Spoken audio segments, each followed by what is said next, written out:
passe à la dernière communication de la session. C'est Marguerite Messier-Van der Buchan qui va nous parler du profil moléculaire de récidive des adénocarcinomes œsogastriques en comparaison au primitif.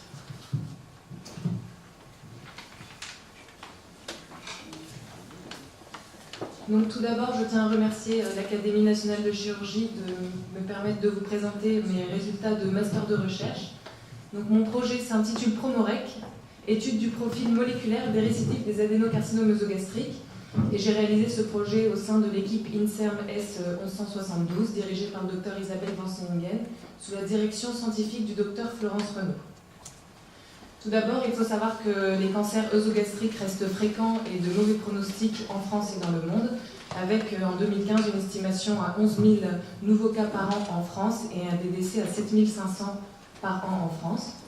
Actuellement, le traitement curatif associe toujours de la chirurgie, plus ou moins de la chimiothérapie et de la radiothérapie. Malgré ce traitement curatif, 50% des patients récidivent et à ce moment-là, la médiane de survie est inférieure à 12 mois que les patients reçoivent des soins de support ou une chimiothérapie palliative.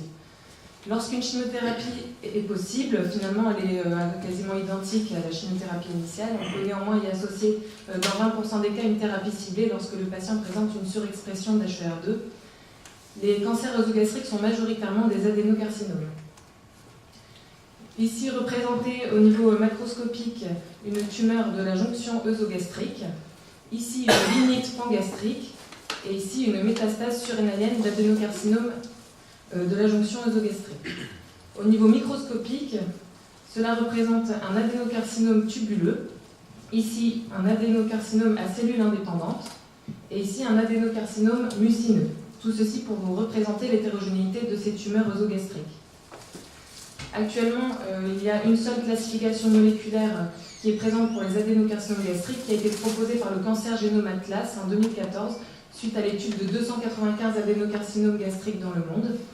Le groupe le plus fréquent est le groupe instabilité chromosomique, correspondant principalement au type histologique tubuleux et intestinal, avec des mutations fréquentes de TP53 et principalement des phénomènes d'amplification génomique.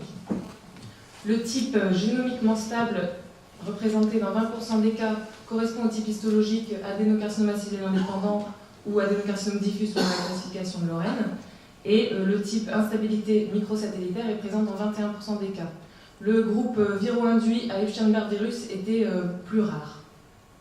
Cependant, il n'y a jamais eu d'étude de la récidive du point de vue moléculaire pour les adénocarcinomes œsogastriques. C'est pourquoi nous nous proposions de déterminer les caractéristiques tumorales de la récidive d'adénocarcinome œsogastrique et de la comparer aux primitifs. Pour ce faire, il y a eu un gros travail d'amont, plutôt chronophage, qui a nécessité une sélection des patients, avec un désarchivage des blocs de paraffine et des fragments congelés via la tumorothèque et un rapatriement des blocs de paraffine extramuros, suivi d'un contrôle morphologique systématique permettant, dans quelques cas, des macrodissections pour un enrichissement tumoral ou pour séparer plusieurs contingents d'adénocarcinomes dans des tumeurs hétérogènes, suivi d'une extraction d'ADN pour permettre enfin une analyse intégrée étudiant les profils protéiques, profils de méthylation, le profil chromosomique et le profil génomique des tumeurs primitives et des récidives, sachant que pour l'étude du profil génomique, il a fallu réaliser un panel dédié pour un séquençage ciblé en vue d'une étude haut débit. Nous avons ensuite réalisé une analyse des données, ce qui nous a permis une analyse comparative entre le primitif et la récidive. Pour ce faire, nous avons pu sélectionner 46 patients qui ont été pris en charge au CHRU de Lille dans une stratégie initialement curative pour un adénocarcinome de l'œsophage, de la jonction œsogastrique ou de l'estomac. Pour ces 46 patients, nous avions du tissu naïf de tout traitement et du tissu au moment de la récidive, qui était plus de 6 mois après le diagnostic initial. Nous avons pu réaliser des tissus microarrêts et une étude immunohistochimique pour l'étude protéique, du pyroséquençage, de l'analyse chromosomique sur puce à ADN et du séquençage haut débit ciblé. Au niveau des résultats des inclusions, 32 patients avaient un rendement d'extraction d'ADN suffisant pour permettre les analyses. Au niveau clinique, 56% des patients avaient leur tumeur primitive au niveau de la jonction œsogastrique, mais nous avions également des tumeurs du tiers inférieur de l'œsophage et de l'estomac. Du point de vue histologique, c'était une majorité d'adénocarcinomes tubuleux avec 25% d'ADCI. Au moment de la récidive, il s'agissait dans 31% des cas d'une carcinose, mais nous avions également 14% de récidives loco-régionales, les autres localisations étant au niveau du foie, de la surrénale et également du poumon, du cerveau, des adénopathies à distance. Encore une fois, le type histologique tubuleux était le plus représenté, mais nous avions une plus forte proportion d'adénocarcinome à cellules indépendantes et d'adénocarcinome mucineux au moment de la récidive. Concernant l'étude du profil protéique, vous avez représenté à gauche les tissus normaux avec une expression normale des protéines, au milieu le tissu primitif et à droite le tissu de récidive. Concernant HER2, nous avions dans 15% des cas une surexpression, ce qui est conforme aux données de la littérature. Et pour un patient, nous avions une surexpression uniquement au niveau de la récidive, ce qui rendait le patient accessible à une thérapie ciblée après analyse du prélèvement de récidive. Concernant l'étude de GFR et de CMET, de récepteurs tyrosine kinase, nous avions une bonne concordance entre primitif et récidive avec encore une fois des surexpressions présentes uniquement au niveau de la récidive pour plusieurs patients.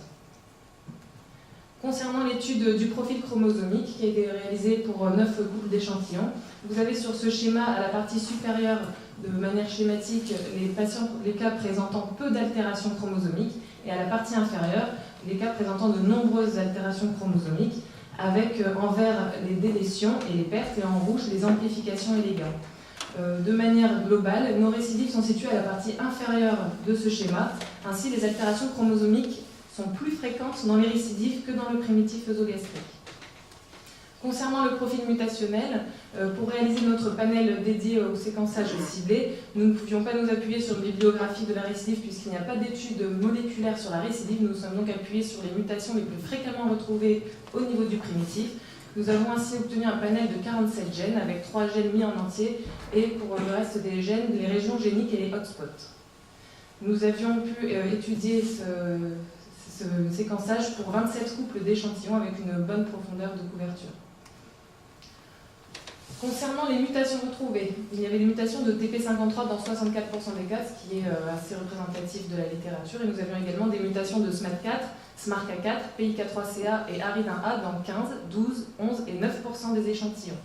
Vous avez représenté sur le graphique ici les mutations qui étaient retrouvées uniquement au niveau du tissu primitif en noir, uniquement au niveau de la récidive en rouge, et les mutations présentes à la fois au niveau du primitif et de la récidive en gris.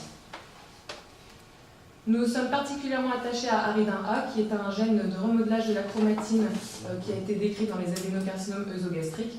Tout comme dans la littérature, nous avions une mutation d'ARID1A de 9%, avec des discordances entre tissu initial et récidive.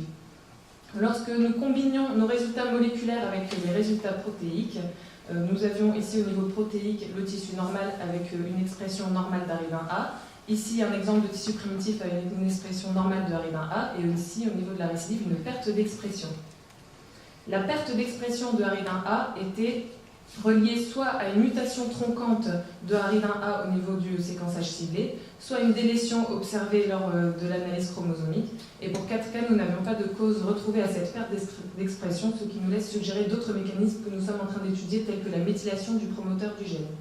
Vous avez ici un exemple d'hétérogénéité des tumeurs œsogastriques, avec ici un patient pour lequel nous avions 2 contingents étudiés séparément, un contingent adénocarcinome à cellules indépendantes, qui est retrouvé au niveau de la récidive, où cette fois il n'y avait plus qu'un contingent représenté, et ici l'exemple du deuxième contingent qui était un adénocarcinome tubuleux.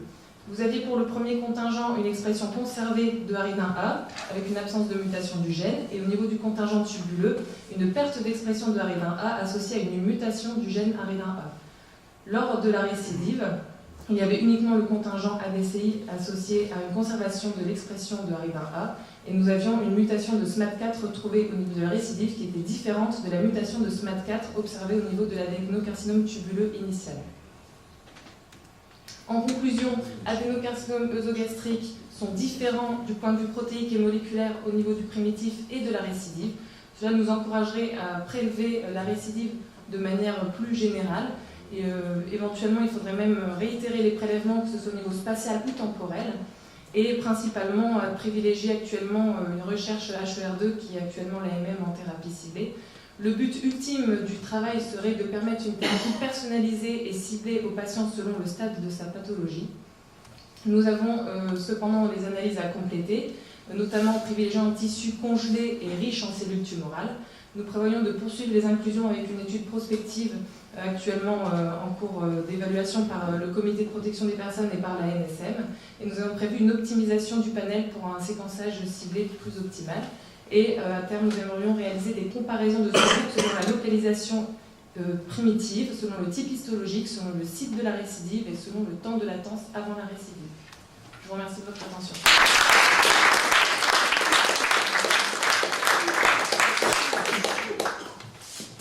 Merci beaucoup. Est-ce qu'il y a des questions dans la salle? Oui, c'est plus qu'une question, je vais faire un petit commentaire parce que je pense que c'est l'intérêt de la multidisciplinarité.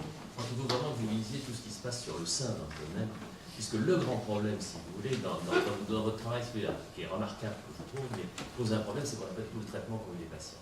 Donc la question que vous allez poser, si vous dans les récidives, les questions pour le clinicien pratique, c'est faut-il biopsier la récidive? Et en fait, en fonction, j'ai bien aimé votre dernière phrase finalement. Ça dépend du temps de latence, mais ça dépend aussi des traitements qui ont été donnés. Et puis bien évidemment ensuite, et ça c'est le deuxième travail sur le plan génomique, est-ce qu'on a un médicament qui correspond gène et Herceptin pour nous a été quelque chose en matière de pathologie mammaire extrêmement important. Donc ma réflexion, si vous voulez, c'est de dire, on est en train de montrer pour l'estomac des choses qu'on a déjà dans d'autres tumeurs, notamment le cancer du sein, mais qui posent un problème quotidien, c'est faut-il biopsier la récidive? Et vous êtes en train d'y répondre pour l'estomac, mais peut-être pas toutes, parce que si elles sont précoces et pas précoces, c'est peut-être pas la même chose. Et deuxièmement, c'est peut-être fonction aussi du traitement, voire de la localisation de la récidive. Là, je pense que vous parlez que des récidives locales et pas des métastases. Il y avait les deux. D'accord. Vous voyez, c'est ce qui fait que ce travail absolument remarquable de nosologie et de descriptif nous pose en fait plein de questions et je crois qu'il faut qu'on regarde ce qui se passe dans les autres films. Ma réflexion, une question précise. Et juste à titre anecdotique, il y a des patients qui ont été exclus parce que lorsqu'on a prélevé leur récidive, pour un patient, il s'agissait finalement d'un lymphome chimio-induit au niveau hépatique, donc les multiples métastases hépatiques qui lui avaient normalement donné une chimiothérapie palliative ont permis une adaptation du traitement. Et pour un autre patient, au niveau de la récidive, c'était une tumeur neuroendocrine qui était présente au niveau d'un très faible contingent au niveau du primitif, et encore une fois, on a adapté sa chimiothérapie de première. Merci beaucoup. Est-ce qu'on a des méthodes non histologiques pour pouvoir faire la différence? Par exemple, une imagerie métabolique, un PET scan. Est-ce que tu penses qu'il y a des choses explorables? Dans le domaine carcino-hépatocellulaire, par exemple, on a le PET à la choline et le PET FDG qui commencent vraiment à être utiles pour faire la différence entre des métastases qui sont agressives, celles qui sont FDG+, et d'autres qui ne sont pas du tout agressifs, qui sont choline+. Est-ce que tu penses qu'on pourrait avoir, dans ce genre de situation, des éléments radiologiques? Parce que c'est difficile d'aller biopsier toutes les localisations pour faire le distinguo, justement. Alors malheureusement, dans 31% des cas des récidives, c'est une carcinose et on n'a pas beaucoup d'examens non invasifs permettant la détection de la carcinose. Par contre, pour ces patients, le problème éthique était éventuellement moindre parce qu'il s'agissait parfois de syndrome occlusif dont l'imagerie ne permettait pas le diagnostic, ou bien lorsqu'un geste chirurgical était nécessaire en urgence. À ce moment-là, quand on opérait le patient, on en profitait pour faire des prélèvements et les congeler pour pouvoir étudier la récidive. Donc, pour la carcinose, pas actuellement, mais avec moins de problèmes éthiques pour le prélèvement de la récidive. Merci beaucoup, merci beaucoup. Merci. Donc je pense qu'on va clore cette première matinée. Je trouve qu'elle était passionnante. Merci beaucoup.